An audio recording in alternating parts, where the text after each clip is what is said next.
Next है plate tectonic. तो अब हम इसको करते हैं। प्लेट टेक्टोनिक सागरीय सागरीय तल विस्तार अवधारणा के पश्चात विद्वानों की महाद्वीपीय और महासागरों के वितरण के अध्ययन में फिर से रुचि पैदा हुई और 1967 में मैकेंजी, पार्कर और मॉर्गन ने फ्रीली उपलब्ध विचारों को समन्वित किया और अवधारणा प्रस्तुत की, जिसको प्लेट टेक्टोनिक्स कहा गया। इस विवर्तन की प्लेट, जिसे लिथोस्फेरिक प्लेट भी कहा जाता है, ठोस चट्टानों का विशाल व अनियमित आकार का खंड है जो महाद्वीपीय और महासागरीय स्थलमंडलों से मिलकर बना है। ये प्लेटें दुर्बलता मंडल एथनोस्फीयर पर एक दृढ़ इकाई के रूप में क्षैतिज अवस्था में चलायमान है। स्थलमंडल में परपटी एवं ऊपरी मेंटल को सम्मिलित किया जाता है, जिसकी मोटाई महासागरों में 5 से लेकर 100 किलोमीटर और महाद्वीपीय भागों में 200 किलोमीटर लगभग 200 किलोमीटर है। एक प्लेट को महाद्वीपीय या महासागरीय प्लेट भी कहा जा सकता है। इस बात पर निर्भर है कि उस प्लेट का अधिकतर भाग महासागर अथवा महाद्वीप से संबद्ध है। उदाहरण के लिए प्रशांत प्लेट मुख्यतः महासागरीय प्लेट है, जबकि यूरेशियन प्लेट को महासागरीय प्लेट कहा जाता है।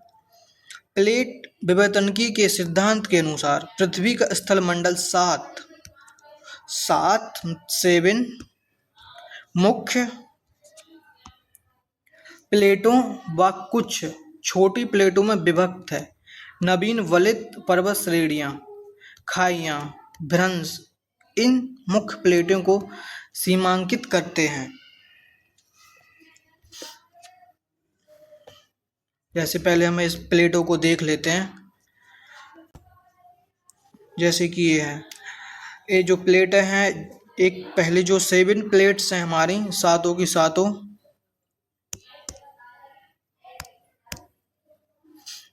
जो 7 प्लेट्स हैं उनमें जो पहली प्लेट है उसको अंटार्कटिक प्लेट है। सेकंड जो है नॉर्थ अमेरिका प्लेट हो गई।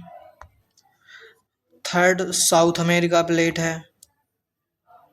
फोर्थ अफ्रीकन प्लेट हो गई।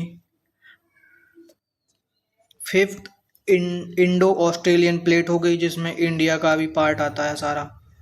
और इसके बाद सिक्स कैरिबियन प्लेट, कैरिबियन एलोसियन जोवाडी फ्यूआ प्लेट हो गया। पूर्वी महासागरीय उभार Pacific ocean plate and Eurasian plate. 7 all type like mainly 7 plates हैं। तो अब इन्हीं के बारे में हमें आगे जो लिखा हुआ है वो पढ़ना है, तो वो हम पढ़ना स्टार्ट करते हैं। तो जो प्लेट है, पहले अंटार्कटिक प्लेट जो हमने देखा, अंटार्कटिक प्लेट और उनके चारों ओर से घिरती हुई महासागरीय प्लेट में भी शामिल है। नॉर्थ अमेरिकन प्लेट, इसे पश्चिमी अटलांटिक तल सम्मिलित है, जिसमें पश्चिमी अटलांटिक तल सम्मिलित है। दक्षिण अमेरिकन प्लेट व कैरिबियन द्वीप इसकी सीमा का निर्धारण करते हैं। साउथ अमेरिकन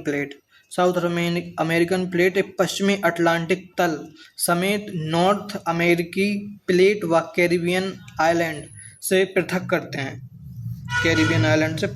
हैं। प्रशांत महासागरीय प्लेट और Indo Australian New Zealand plate, African plate जो पूर्वी अटलांटिक तल शामिल हैं, और यूरेशियाई प्लेट, इसमें पूर्वी अटलांटिक महासागरीय तल सम्मिलित हैं। कुछ महत्वपूर्ण छोटी प्लेटें निम्नलिखित हैं। कॉकसस प्लेट, यह प्लेट मध्यवर्ती अमेरिकी प्रशांत महासागरीय प्लेट के बीच स्थित है। नाजका प्लेट, यह दक्षिण अमेरिका और प्रशांत महासागरीय प्लेट के बीच है। अरेबियन प्लेट, इसमें अधिकतर अरब प्रायद्वीप का भूभाग सम्मिलित है। फिलीपीन प्लेट, यह एशिया महाद्वीप और प्रशांत महासागरीय प्लेट के बीच स्थित है। कैरेबियन प्लेट, यह न्यू गिनी के नॉर्थ में फिलीपाइन और इंडियन प्लेट के बीच स्थित है। Caroline plate. फ्यूजी प्लेट, यह ऑस्ट्रेलिया के नॉर्थ ईस्ट में स्थित है, मतलब न्यूजीलैंड के आसपास वाला एरिया। सॉरी, नॉर्थ ईस्ट में है तो ये होगा इसके ऊपर वाला पार्ट है। ग्लोब पर ये प्लेटें पृथ्वी के पूरे इतिहास काल में लगातार विचरण कर रही हैं। वैगनार की संकल्पना की केवल महाद्वीप गतिमान है, ये सही नहीं है। महाद्वीप एक प्लेट का हिस्सा है और प्लेट चलायमान है। यह निर्विवाद तथ्य है कि भूवैज्ञानिक इतिहास में सभी प्लेट गतिमान रही हैं और भविष्य में भी गतिमान रहेंगी। चित्र 4.4 में विभिन्न कालों में महाद्वीपीय भागों की स्थिति को दर्शाया गया है। वैगनार के अनुसार आरंभ में सभी महाद्वीपों से मिलकर बना एक सुपर कॉन्टिनेंट पेंजिया के रूप में विद्यमान था। यद्यपि बाद की खोजों ने यह स्पष्ट किया है कि महाद्वीपीय पिंड जो प्लेट के ऊपर स्थित हैं भूवैज्ञानिक काल में पर्यंत चलायमान थे और पेंजिया अलग अलग महाद्वीपीय खंडों के अभिसरण से बना था जो कभी एक या किसी दूसरी प्लेट के हिस्से थे। पराचुंबकीय यानी कि पैलाइकोमैग्नेटिक आंकड़ों के आधार पर वैज्ञानिकों ने विभिन्न भूकालों में प्रत्येक महाद्वीपीय खंड की अवस्थिति निर्धारित की है। भारतीय उपमहाद्वीप अधिकांशतः प्रायद्वीपीय भारत की अवस्थिति नागपुर क्षेत्र में पाई जाने वाली चट्टानों के विश्लेषण के आधार पर आंकी गई है। जो भारत की जो प्रायद्वीपीय जो कॉन्टिनेंटल जो लोकेलिटी है या लोकेशन है उसको नागपुर क्षेत्र के रीजन की जो रॉक्स हैं उनके अकॉर्डिंगली आंकी गई है हमारे यहाँ की जो बनावट है। प्लेट संचरण के फलस्वरूप तीन प्रकार की प्लेट सीमाएं बनती हैं जिसमें होती है एक डाइवर्जेंट, एक कन्वर्जेंट, एक समानांतर होती है। सबसे पहले हमें देखना है डाइवर्जेंट। डाइवर्जेंट होता है जब दोनों प्लेटें एक दूसरे की विपरीत दिशा में हटने लगती हैं, जैसे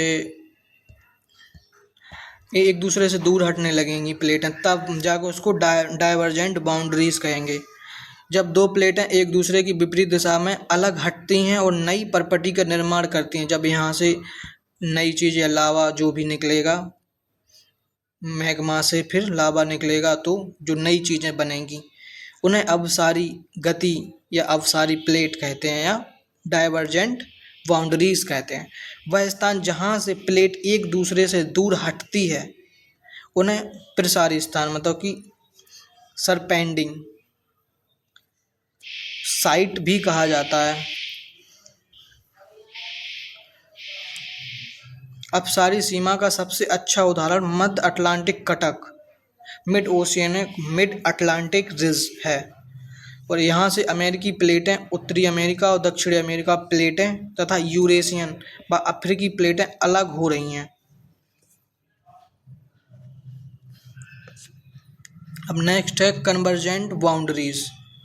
जब एक प्लेट दूसरी प्लेट के नीचे धंसती है जब एक प्लेट दूसरी प्लेट के नीचे धंसती है तो उसको हम कहते हैं, तो भूपरपटी यहाँ की नष्ट हो जाएगी।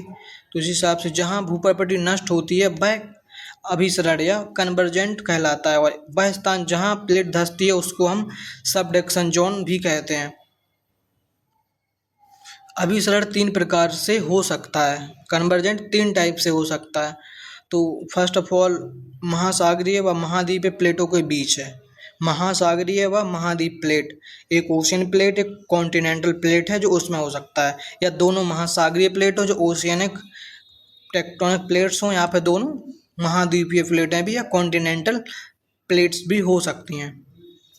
अब है तीसरा ट्रांसफॉर्म बाउंड्रीज, तो जो रूपांतरण या समांतर कहते हैं उसके लिए, जहाँ ना तो नई प्रॉपर्टी का निर्माण होता है और ना ही पुरानी परपटी या नाही परपटी का विनाश होता है, उसे रूपांतरित सीमा कहते हैं। इसका कारण है एक सीमा पर प्लेटें एक दूसरे के साथ साथ क्षैतिज दिशा में सरक जाती हैं, जिसे रूपांतर भ्रंश ट्रांसफॉर्म फॉल्ट्स दो प्लेटों को अलग करके या करने वाले तल हैं जो सामान्यतः मध्य महासागरीय कटकों से लंबवत स्थिति में पाए जाते हैं, क्योंकि कटकों के शीर्ष पर एक ही समय में सभी स्थानों पर ज्वालामुखी उद्गार नहीं होते। ऐसे में पृथ्वी के अक्ष से दूसरी प्लेट के हिस्से विभिन्न या भिन्न प्रकार की गति करते हैं। इसके अतिरिक्त पृथ्वी के घूर्णन का भी प्लेट के अलग खंडों का भिन्न भिन्न प्रभाव पड़ता है। तो आप समझ गए होंगे इसके बारे में कि सीधा सीधा लिखा हुआ है इसमें। प्लेट प्रवाह की दर कैसे निर्धारित होती है। प्लेट की दर निर्धारित करने के लिए जो प्रवाह है उसकी दर यहाँ पे बताया गया है, तो इसी को पढ़ेंगे हम। रेट्स ऑफ प्लेट मूवमेंट, सामान्य या उत्क्रमण चुंबकीय क्षेत्र की पट्टियाँ जो महासागरीय कटक के समानांतर हैं। प्लेट प्रवाह की दर समझने में वैज्ञानिक के लिए सहायक सिद्ध हुई हैं। वैज्ञानिकों के लिए प्रवाह की ये दरें बहुत भिन्न हैं। आर्कटिक कटक की प्रवाह दर सबसे कम है, क्योंकि आर्कटिक जो रेस है उसकी जो प्रवाह दर है या जो मूवमेंट की जो रेट है वो सबसे कम है, तो 2.5 सेंटीमीटर प्रति वर्ष से कम। ईस्टर द्वीप के निकट पूर्वी प्रशांत महासागरीय उभार जो चिली से 400 किलोमीटर पश्चिम की ओर दक्षिण प्रशांत महासागर में है, इसकी प्रवाह दर सर्वाधिक है, जो 5 सेंटीमीटर प्रति वर्ष से अधिक है। जो चिली का है जो पश्चिम की ओर दक्षिण प्रशांत महासागर में, इसकी है अधिक सर्वाधिक गति है, और सबसे कम है आर्कटिक रिज की जो है। प्लेट को संचालित करने वाले फोर्सेस, जो प्लेटें हमारी जो चलायमान हैं या जो चल रही हैं, जो मूवमेंट कर रही हैं, तो उनके लिए कौन से फोर्सेस जिम्मेदार होते हैं, तो वो हमें यहाँ पढ़ना है। जिस समय वैगनार ने महाद्वीपीय विस्थापन सिद्धांत प्रस्तुत किया था, उस समय अधिकतर वैज्ञानिकों का विश्वास था कि पृथ्वी एक ठोस गति रहित पिंड है, मतलब स्थिर है। यद्यपि सागरीय अधस्तल विस्तार और प्लेट टेक्टोनिक दोनों सिद्धांतों ने इस बात पर बल दिया कि पृथ्वी का धरातल व भूगर्भ दोनों ही स्थिर न होकर गतिमान है, धरातल भी और स्थल भी। प्लेट विचरण करती है। आज एक अकट्य तथ्य है, ऐसा माना जाता है कि दृढ़ प्लेट मतलब कि सॉलिड प्लेट के नीचे चलायमान चट्टानें वृत्ताकार रूप में चल रही हैं। उष्ण की हॉट मैटर पदार्थ धरातल पर पहुंचता है, फैलता है और धीरे धीरे ठंडा होता है, फिर गहराई में जाकर नष्ट हो जाता है, और यही चक्र बारंबार दोहराया जाता है। इसी को क्या कहते हैं, सेल चक्र। और वैज्ञानिक इसे संवहन प्रवाह भी कहते हैं। जिस प्रकार से सेल चक्र होता है ना, जिसमें एक सेल बनती है, फिर उसी से दूसरी सेल बनेगी, उसी से फिर तीसरी, और उस पर जोर पड़ेगा, प्रेशर होगा तो वो फिर से कन्वर्ट हो जाएगी, तो इसी को सेल चक्र होता है। इसी हिसाब से जो भी संवहन प्रवाह या कन्वेक्शन फ्लो कहते हैं। पृथ्वी के भीतर ताप मतलब कि जो टेम्परेचर है, उत्पत्ति के दो माध्यम कौन है, एक तो रेडियो एक्टिव एलिमेंट का जो क्षय होता है, जो टूटते हैं, और अपशिष्ट तत्व मतलब कि जो वहीं पे टूटे हुए हैं, यहाँ उन्हीं से एनर्जी फ्लो बन रहा है। आर्थर होम्स ने 1930 में इस विचार को प्रतिपादित किया, जिसके बाद हेनरी हैंस की सागरीय नीतल विस्तार अवधारणा को प्रभावित किया। 1930 में जो आर्थर होम्स ने अपना एक सिद्धांत प्रतिपादित किया, जिसके बाद जो हैरी हैंस ने एक सागर नीतल प्रसरण का सिद्धांत दिया था, तो उसके लिए प्रभावित किया। दृढ़ पटलों मतलब कि जो सॉलिड हैं, जो पिंडों के नीचे जो दुर्बल व उष्ण मेंटल है, जो मेंटल को प्रभावित करता है, फिर वाहित करता है। तो ये समझ गए होंगे। अब है हमारा movement of the Indian plate. इसके लिए एक डायग्राम दिया है तो उससे समझते हैं। हमने पहले पढ़ रखा है कि जो वैज्ञानिक सिद्धांत वगैरह से कि जो पहले एक ही जगह पे सारी प्लेट्स थी, मतलब कि एक पेंजिया था और उसके पैंथालासा ओशियन था, वहाँ सारी चीज़ें थी। फिर धीरे धीरे बटना स्टार्ट हुआ, टूटना स्टार्ट हुआ, तो एक गोंडवाना लैंड बन गया और एक दो चीज़ें बनी, एक गोंडवाना लैंड बना और एक चीज़ बन गई, क्या बना था यार, एक पैंथालासा ओशियन बना, गोंडवाना लैंड बना और ये चीज़ें सब बन गई।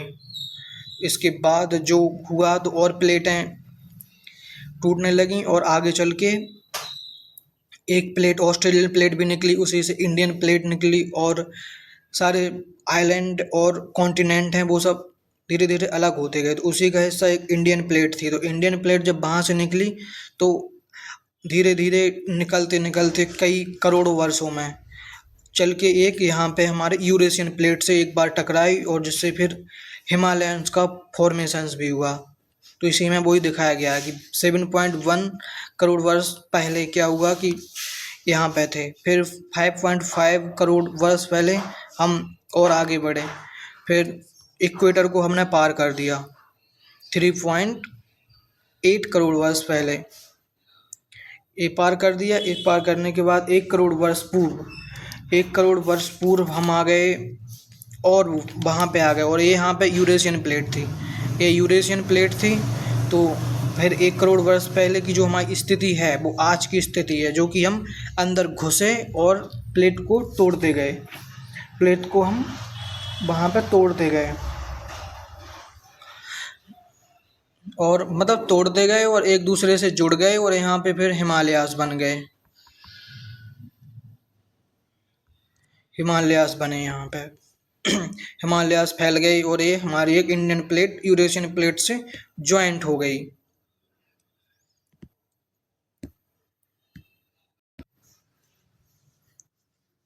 तो ये आज की स्थिति ये थी। तो हाँ, जो यहाँ ये बता रहा था कि दो पार्ट बनी थी, तो एक था गोंडवाना लैंड, एक था अंगारा लैंड। इसका तैतीस सागर था और इसके बाद जो था 18 करोड़ वर्ष बाद 18 करोड़ वर्ष बाद एक जो है जो सामान्य स्थिति आज की स्थिति हमें दिखाई देती है, जो नॉर्मली चीज़ें बनी हुई हैं। तो नेक्स्ट ये है कि भारतीय जो इंडियन प्लेट में जो प्रायद्वीपीय भारत और ऑस्ट्रेलिया कॉन्टिनेंट भाग सम्मिलित हैं। हिमालय पर्वत श्रेणी के साथ साथ पाया जाने वाला सबडक्शन जोन उनकी उत्तरी सीमा निर्धारित करते हैं, जो महाद्वीपीय अभिसरण मतलब कि कॉन्टिनेंटल कन्वर्जेंट कॉन्टिनेंट लिखा है, कन्वर्जेंस के रूप में है, अर्थात दो महाद्वीप प्लेटों की सीमा है। हाँ, यही तो होगा यार, ठीक है। यह पूर्वी दिशा में म्यांमार के राकियोमा पर्वत से होते हुए एक चाप के रूप में जावा खाई तक फैला हुआ है। इसकी पूर्वी सीमा एक विस्तारित मतलब कि विस्तारित तल है जो ऑस्ट्रेलिया के पूर्व में दक्षिणी प्रशांत महासागर में महासागरीय वक्र या महासागरीय रिज के रूप में है। इनकी पश्चिमी सीमा पाकिस्तान की किथर श्रेणियों का अनुसरण करते हैं। आगे मकरान के तट के साथ साथ होती हुई दक्षिण पूर्वी चैगोसाकी प्लाजो के साथ साथ लाल सागर द्रोणी में जाके मिलती हैं, जो भारतीय आर्कटिक प्लेट की सीमा भी महासागरीय कटक से निर्धारित होती हैं, जो एक अपसारी सीमा डाइवर्जेंट बाउंड्रीज हैं और यह लगभग पूरब पश्चिम दिशा में होती हुई न्यूजीलैंड के दक्षिण में विस्तारित तल में मिल जाती हैं। भारत एक वृहद द्वीप है और जो ऑस्ट्रेलिया तट से दूर एक विशाल महासागर में स्थित है। लगभग 22.5 करोड़ वर्ष पहले यह तैतीस सागर जिसे ये एशिया महाद्वीप से अलग करता था। ऐसा माना जाता है कि लगभग 20 करोड़ वर्ष पहले जब पैंजिया विभक्त हुआ तब भारत ने उत्तर दिशा की ओर ही खिसकना आरंभ किया और लगभग 4 से 5 करोड़ वर्ष पहले भारत एशिया से टकराया। 4-5 करोड़ वर्ष पहले भारत एशिया से टकराया। इसके परिणाम स्वरूप हिमालय पर्वतों का उत्थान हुआ और 7.1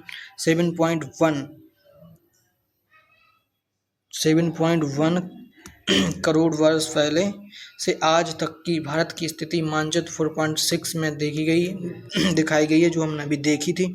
और आरेख 4.6 भारतीय उपमहाद्वीप, सब कॉन्टिनेंट और यूरोपियन प्लेट की स्थिति भी दर्शाता है। आज से लगभग 14 करोड़ वर्ष पहले यह उपमहाद्वीप सुदूर दक्षिण में 50 डिग्री साउथ अक्षांश पर स्थित था। दो प्रमुख प्लेटों को तैथिस सागर अलग करता था और तिब्बतीय खंड एशियाई स्थलखंड के करीब था। भारतीय प्लेट के यूरेशियन प्लेट की तरफ प्रवाह के दौरान एक सम्मुख घटना घटी थी। लावा प्रवाह से दक्कन ट्रैप का निर्माण होना ऐसा लगभग 6 करोड़ वर्ष पहले आरंभ हुआ था। मतलब जब दक्कन ट्रैप बना था तो लावा मतलब ज्वालामुखी फटा होगा। ज्वालामुखी जो फटा था उसकी वजह से, जो 6 करोड़ वर्ष पहले हुआ था, उससे दक्कन ट्रैप बना था और यह एक लंबे समय तक जारी रहा। और याद रहे कि उपमहाद्वीप तब भी भूमध्य रेखा के निकट था, लगभग 4 करोड़ वर्ष पहले, और इसके पश्चात हिमालय की उत्पत्ति आरंभ हुई। वैज्ञानिकों का मानना है कि यह प्रक्रिया अभी भी जारी है और हिमालय की ऊंचाई अब भी बढ़ रही है। मतलब जो इंडियन प्लेट है, जो यूरेशियन प्लेट है, इसमें और धकेल रही हैं ये प्लेट्स, तो ये ऊंचाई बढ़ती जाएगी, ये प्लेट छोटी होती जाएगी या उसमें और घुसती जाएगी अंदर। तो ये सब हो रहा है। तो इस प्रकार से इस चैप्टर का डी एंड हो गया है। इसमें हमने बहुत सारी चीज़ें देखी, जिसमें हमने कॉन्टिनेंटल ड्रिफ्ट थ्योरी देखी, जो हमने स्टार्ट किया था, जो 1596 ईस्वी में 1546 ईस्वी में 96 ईस्वी में जो अब्राहम ओर्टियस थे। अब्राहम ओर्टियस ने पहला एक ड्राफ्ट तैयार किया था, कॉन्टिनेंटल ड्राफ्ट। फिर एक जैसे पिलग्रेनी आए थे, पिलग्रेनी ने मानचित्र तैयार किया था एक अच्छा था, मतलब तीनों महाद्वीपों को इकट्ठा करके। फिर एक अल्फ्रेड बैगनार वगैरह आए ही हैं, तो उन लोगों ने महाद्वीप विस्थापन सिद्धांत दिया ही है। जैसे एक बुलगार्ड आए थे, जो एक साइंटिस्ट थे, इनने एक डिजिटल मैप बनाया कंप्यूटर के द्वारा।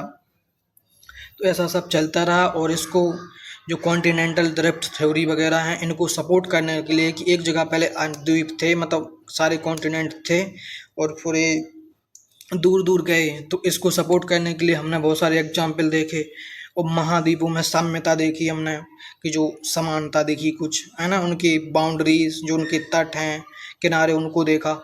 इसमें टिलाइट वगैरह देखे टिलाइट देखे, जो निक्षेप देखे, कुछ अवशेष देखे जीवों के। तो इन सब के बारे में हमने स्टडी करी, देखा। तो इस प्रकार से ए यूनिट ख़त्म ही हो गई है लगभग, शायद हाँ हो गई है। अब हम यूनिट 3 स्टार्ट करेंगे नेक्स्ट लेक्चर में।